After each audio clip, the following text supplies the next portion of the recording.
So dear friends, if you want to turn off comments on your Instagram post or reels or whatever it is, then stick to the end of this video because I'm gonna share the right process to turn off comments on your Instagram post. Okay, so without further ado, let's get started. And now at the bottom right corner, click on your profile icon, and now at the top right corner, click on the Australian icon. Now scroll down a little bit and you see a comments option here, so click on it. Now you get an option who can comment, post and reels, just click here, and now you get some options here. But there is a small drawback here, so there's no any option here to turn up comments from everybody. If you select any of these options, everybody can comment on your post by becoming your follower. So if you want to completely turn off comments on your Instagram post, you gotta do a manual setting. Just go back, now go to your profile.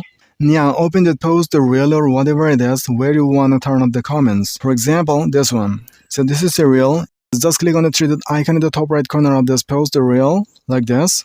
Now to turn off commenting, just click here, and now there's no any comment icon below the post because the commenting part of this post has been turned off. Okay, so this is the ultimate way to turn off commenting on your Instagram post. Hope you enjoyed the video, and if you found the video a little bit helpful, then hit a like. And if you want more this kind of informative and helpful videos, then to subscribe to the channel right now.